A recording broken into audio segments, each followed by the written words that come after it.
매일매일 차고 넘치는 정치권 이슈의 숨은 맥락을 짚어드리는 시간입니다. 여의도 현미경, 오늘 김수민 시사평론가 박성희 시사저널 기자와 함께합니다. 어서 오십시오. 안녕하세요. 네.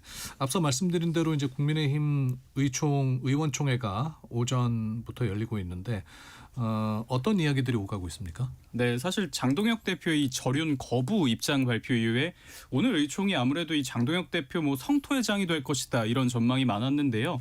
네, 실제로 일부 친한계 의원들은 이 지난 주말간에 장 대표를 비판할 이 대본까지 작성해 놨던 것으로 알려졌습니다. 하지만 제가 취재해본 결과 오전 국민의힘 의총에서는 이 지방선거 전략이나 이른바 이 절윤에 대한 당의 입장이 아니라 당명 개정 그리고 행정통합법 두고 토론이 이어진 것으로 전해집니다. 제가 조금 전까지 이제 국회 이 의총장, 국민의힘 의총장 앞에 있었는데요. 일부 의원들과 이 보좌진들 그리고 친한계 의원들이 나와서 말하기를 당 지도부가 고의적으로 당대표 비판을 막기 위해서 입틀막을 하려 한다 이렇게 주장했습니다. 조은희 의원 같은 경우는 의총 중에 이제 밖으로 나와서 취재진에게 의총서 이 선수를 계속 바뀌어가면서 1시간 20분 동안 이 당명 변경에 대해서만 설명하고 있다. 도대체 뭘 논의를 하려고 의총을 하는 건지 모르겠다. 이렇게 비판했습니다. 현재 의총 잠시 정회되었는데요. 친한계 배현진 의원이 오후 의총 내가 반드시 참석하겠다 이렇게 밝힌 상태입니다. 오후에 의총이 이제 속개가 되면 장 대표 향한 의원들의 비판 아무래도 이어질 가능성이 좀 높아 보입니다. 윤석열 1심 선고 이후에 이제 장 대표의 발언에 대해서 오늘 의총에서 굉장히 강한 비판이 있을 거라고 예상이 됐는데 그렇지는 않았 모양이군요. 네, 근데 그게 참석자들의 의지가 없어서 비판이 안 나온 것이 아니라 지금 브리핑을 해주신 대로 다른 이재명 정부에 대한 비판이라든지 또 당내의 당명 문제라든지 이런 것들 얘기하느라 늦춰지고 있는 것 같아요. 그리고 오전에 좀 송원석 원내대표가 센 워딩이 나왔는데 이재명 정부를 두고 범죄자 주권 정부다. 얘기를 하고 사법개혁 3법을 강력히 비난을 했습니다. 그렇지만 그래도 윤석열 전 대통령 1심 선고 이후에 처음으로 하는 의원총회이기 때문에 당내에서 이것이 어떻게 또 논란이 되는가 여기에 세간의 시선이 집중이 될 것 같고 그리고 배현진 의원이 의원총회 참석을 했는데 사실 배 의원이 징계가 확정이 되면 당원권 정지 때문에 의원총회에 더 이상 참석을 할 수 없게 되거든요. 어쩌면 마지막일 수도 있는 그런 상황인데 과연 그냥 넘어갈까. 그리고 오늘 또 사진을 보니까 장동혁 대표 바로 뒷자리에 배현진 의원이 앉았습니다. 네, 장 대표의 뒤통수가 좀 따갑지 않을까 그렇게 보이는데 배 의원이 또 어떤 발언을 할지도 주목이 됩니다. 오후에도 의총은 계속되는 거죠? 예, 속개됩니다. 네. 장 대표 측에서는 어떤 입장입니까? 네, 일단 자신을 향한 비판에도 장동혁 대표 측 관계자들은 그럼에도 불구하고 지방선거는 무조건 장동혁 체제로 치를 것이다 이렇게 전망하고 있습니다. 실제 장 대표의 이 선거 지휘의지 워낙 확고하고요. 지도부 이 구성 등 고려하면 장 대표 체제가 갑자기 비대위로 전환되거나 붕괴될 가능성은 아무래도 좀 적습니다. 그럼에도 이 당 분위기, 이 앞서서 의총장 분위기 전해드렸듯이 사실상 거의 심리적 분당 상태에 이르렀다 이런 진단이 나옵니다. 장 대표 측 분위기도 그렇게 좋지 않은데요. 제가 장 대표 측 관계자와 오기 전에 통화를 했는데 말을 하기를 부부싸움 하다가도 이 집안에 불이 나면 이 불부터 꺼야 하는데 지금 계속 싸우고 있다. 이러다 집 다 타게 생겼다. 이렇게 토로하더라고요. 장 대표 측이 일단 기대를 거는 거는 민주당과 이재명 정부 이 견제라는 교집합 외에도 당이 준비하고 있는 이 일부 이벤트입니다. 당장 이 당 지도부에서는 이 영입 인재 발표하면 당 분위기가 전환될 것이다 이런 기대가 나오는데요. 국민의힘은 오는 수요일에 이 새 영입 인재를 발표할 예정입니다. 이 인물의 프로필이나 소위 개파색 등에 따라서 이 당 내부 갈등 방향 좀 달라질 것이다 이런 전망이 나옵니다. 네. 아무래도 선거 국면으로 돌입을 하면 장동혁 대표 체제를 흔들기 어려워진다는 건 분명한 현실인 것 같습니다. 그런데 다만 아직까지 지방선거가 100일 남아 있거든요. 네. 이게 한국 정치에서 결코 짧은 시간이 아니었었다라고 하는 점 이거를 또 유념해야 될 것 같은데 현재 가장 큰 국민의힘 내부의 변수는 중간파 라고 할 수 있는 의원들인 것 같습니다. 최근에 친한계 징계라든지 또 전륜 거부 이런 것들 때문에 장동혁 대표로부터 멀어진 의원들인데 이들이 적극적으로 나서면서 진퇴 문제까지 거론을 할 거냐 이것이 좀 결정적인 관건인 것 같습니다. 네. 의총에서 당명 개정 작업에 대한 그 이야기도 오가고 있다고 했죠. 네. 일단 안 바꾸는 걸로 결정이 된 거 아닙니까? 네, 일단 당명 개정 오늘 국민의힘 의총의 화두이기도 한데요. 어제 국민의힘이 비공개 이 최고위 회의를 했는데 약 2시간 동안 토론을 벌인 결과 당명 개정뿐 아니라 이 당 상징색 개정 이거 모두 중단하기로 했습니다. 왜 멈춘 겁니까? 일단 이 당명 후보군으로 올라왔던 게 미래연대 그리고 미래를 여는 공화당이 2개였고요. 당 상징색 같은 경우는 이 빨간색에서 뭐 하늘색이나 보라색 등으로 바꾸는 방안이 올라갔었습니다. 그런데 이 지도부 회의 결과 선거를 한 100일 정도 앞둔 시점에서 이 당명과 당색까지 모두 바꾸면 유권자들이 좀 혼란을 겪지 않겠냐 이런 우려도 나왔고 또 나아가서 당사 구조물과 이 명함 교체 비용이 만만치 않을 것이다 이런 우려가 제기된 것으로 전해집니다. 또 최종 당명 후보군이 알려진 이후에 국민의힘 의원들 사이에서도 이 호응이 생각보다 좀 크지 않다 이런 관측이 나왔었거든요. 별로 마음에 안 든다? 예, 뭐 그런 거 아니냐 하는 추측이 나왔었는데 네. 다만 국민의힘 지도부 관계자가 말하기를 이 거론된 아이디어들이 모두 사장된 것은 아니다. 예, 지방선거 후에 빠르면 연내에 이 당 리모델링 작업 다시 재개하겠다 이렇게 밝혔습니다. 한마디로 선거를 앞두고 당명을 개정하는 것은 부담스럽다, 곤란하다라고 하는 게 당명 개정을 지연시키는 그런 사유가 된 것 같은데, 근데 우리 정치사를 돌아보면 오히려 선거를 앞두고 당명 개정이 더 활발했던 적이 많거든요. 근데 이번에는 왜 하지 않는가?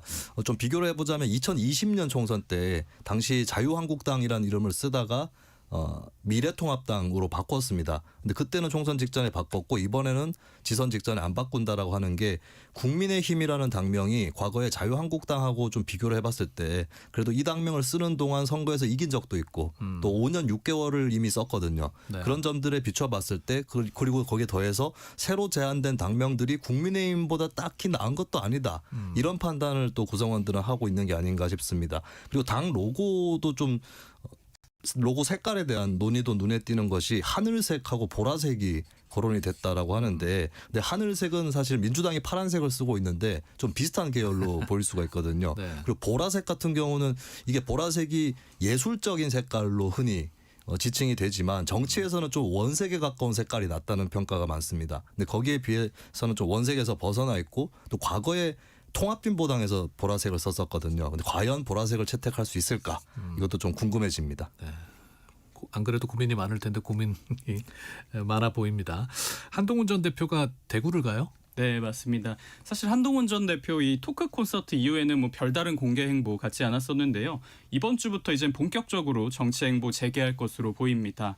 한 전 대표 오는 27일 금요일부터 이 전국을 돌며 민심 투어에 나설 것이다 이렇게 밝혔는데요. 그러면 지선에 하여튼 뭔가 역할을 하겠다? 출마를 한다?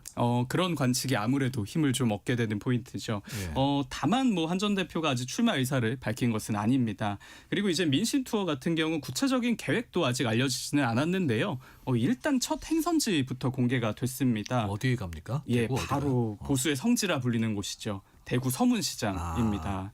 예, 대구 서문시장 이 보수 정치인들이 뭐 크고 작은 선거 앞두고 또 자신의 뭐 리더십이 흔들릴 때마다 이 보수의 민심을 확인하기 위해서 찾는 곳으로 유명한데요. 지난 11일에 장동혁 대표도 서문시장 찾기도 했습니다.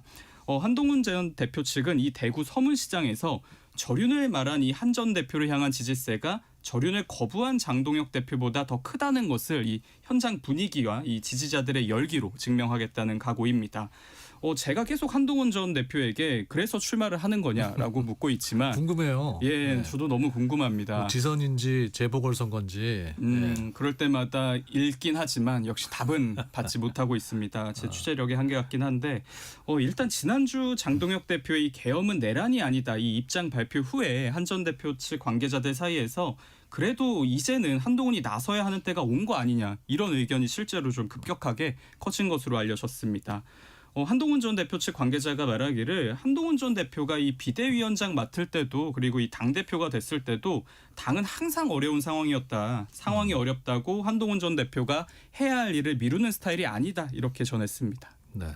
일각에서는 한동훈 전 대표가 수도권에 출마를 해야 전국적 정치인이 되지 않겠느냐 이런 지적도 있거든요. 근데 그게 국민의힘 후보로 출마를 한다면은 수도권으로 출마하는 그 경우에 해당하는 거지 무소속인 입장에서는 전국 모든 곳이 험지기 때문에 그래서 어떻게 보면 한 전 대표 쪽은 출마할 거라면은 수도권보다는 영남권을 생각을 할 수밖에 없는 것이고 최근 장동혁 대표에 대한 당내 반발이 커지면서 영남권의 전통적 지지층도 흔들리고 있지 않을까 이런 생각들 때문에 또 대구를 들른다라고 볼 수가 있고 결국에 만약에 출마를 할 거라면은 영남일 가능성 상당히 높다고 봐야 될 것 같습니다. 네. 민주당 소식으로 넘어가겠습니다. 어제 휴일인데도 이제 의원총회를 가졌죠. 여기서 사법개혁 3법 내일 열리는 본회의에서 처리하기로 당론을 모았죠. 네, 민주당이 어제 의원총회를 열고 이른바 이 사법개혁 3법에 대한 의견을 최종적으로 모았습니다. 법 왜곡죄와 그리고 재판소원제 그리고 대법관 증언법을 이 법사위 원안대로 본회의에 올려서 처리하기로 결정했는데요. 네. 어제 화두는 이 판사나 검사가 의도적으로 이 법령을 잘못 적용했을 경우 형사처벌할 수 있도록 하는 법 왜곡죄였습니다. 이 중 의도적으로 법령을 잘못 적용한다. 이 정의가 좀 명확하지 않다는 지적이 민주당 내에서도 일부 지적됐었기 때문에 의총을 통해서 이 일부 문구가 좀 수정될 수 있다. 이런 가능성도 제기됐었는데요. 그러나 민주당 어제 토론한 끝에 법사위 원안 그대로 처리하기로 결정했습니다. 정청래 민주당 대표가 지금 기회를 놓치면 사법개혁 이 기약이 없다면서 의원들을 좀 강하게 설득한 것으로 전해지는데요. 또 민주당은 이 검찰개혁법으로 불리는 중수청과 이 공소청 설치법의 이 정부안도 당론으로 채택했습니다. 이에 따라 이들 법안은 이제 내일부터 다음 달 3일까지 열릴 예정인 국회 본회의에 상정돼서 처리될 전망입니다. 근래 들어 법률신문이라는 매체에 정치권에서 새겨들을 만한 칼럼이 하나 게재가 됐는데 네. 광주고법의 차기현 판사가 쓴 글이거든요. 신약 개발에서 약효보다 부작용을 먼저 생각해야 되듯이 사법개혁도 마찬가지다. 이런 또 칼럼을 냈습니다. 그런 의미에서 좀 마지막으로 이 관건이 되는 쟁점들을 좀 짚어보면 대법관 증언의 경우는 증언을 하게 되면 아무래도 상고심 사건을 처리하는 데는 상당한 도움이 될 것이다. 라고 볼 수가 있는데 근데 다만 그런 과정에서 대법관뿐만 아니라 재판 연구관 또 늘려야 될 텐데 그러면 1, 2심 재판할 판사들이 대법원으로 가게 돼서 1, 2심 재판이 오히려 지연될 수도 있다. 이런 지적도 나오거든요. 그래서 어느 쪽으로 더 무게를 둘 건지 혹은 판사 전체 정원을 늘릴 수 있을 것인지 이런 점들을 또 고려를 해봐야 될 것 같습니다. 그리고 재판소원 제도 같은 경우는 아무래도 헌법재판소에서 확정된 판결도 한 번 더 다루기 때문에 사건 처리가 더 지연될 수도 있다는 우려도 있고 또 헌재 업무도 과중될 텐데 헌법재판관도 늘려야 되는 거 아니냐 뭐 이런 얘기도 있습니다. 또 법 왜곡죄 같은 경우는 독일에 이제 법 왜곡죄가 도입이 돼 있는데 네. 법 질서를 의도적으로 파괴하는 것에 대해서 처벌을 하거든요. 근데 우리가 도입하려고 하는 민주당에서 도입하려고 하는 이 법 왜곡죄의 경우에 이게 명확성과 구체성이 어느 정도 있는가 이게 또 최후의 쟁점이 될 것 같습니다. 여기에 대해서 조희대 대법원장이 오늘 출근하면서 언급을 했어요. 네, 맞습니다. 조희대 대법원장 오늘 출근길에 기자들과 만나서 이 민주당의 사법개혁안을 두고 공론화가 필요하다 이렇게 우려를 표했는데요. 조 대법원장은 이번 법안들은 이 사안의 무게감으로 볼 때 헌법 개정 사항에 해당할 수도 있을 만큼 굉장히 중대하다 이렇게 밝혔습니다. 네. 특히 이 독일에서도 재판 소원을 허용하고 있다는 이 민주당 일각의 주장에 대해서 우리 헌법은 독일과 내용이 완전히 다르다면서 이 도입 필요성에 선을 그었는데요. 조 대법원장 발언 후에 이 사법부를 향한 민주당 내의 반발이 굉장히 격화되는 모습입니다. 사법부가 이 국민의 뜻에 반해서 개혁을 셀프 거부하고 있다는 건데요. 오늘 민주당 최고위원회의에서 이성윤 최고위원은 이제라도 조희대 대법원장을 탄핵해야 한다. 이렇게 강도 높게 비판했습니다. 대법원도 또 한 번 반대 입장을 내놓으면서 또 부담을 지는 측면도 있습니다. 왜냐하면 정치권에서 제안된 안들에 대해서 계속해서 반대를 하고 있거든요. 그러면은 반대만 했지 어떤 자체적인 개혁안이라든지 이런 것들이 별로 없는 거 아니냐라고 하는 지적이 더 커질 수밖에 없을 것 같고요. 대표적으로 현재 대법원과 법원 행정처의 권한이라든지 권위가 너무 강하다라는 지적이 있습니다. 근데 이것이 오히려 민주당 사법개혁안에서는 뒷전으로 좀 밀려 있는데 대법원에서 이런 부분에 대해서 스스로 성찰을 하고 또 자체적인 안을 내놓을 수 있을 거냐 이것도 대중적인 설득력 이러한 측면에서 또 필요한 일로 보입니다. 네, 국민의힘은 이제 총력 저지한다고 하죠. 네, 맞습니다. 국민의힘은 민주당이 사실상 이 독재를 선언했다 이렇게 강력 반발하고 있는데요.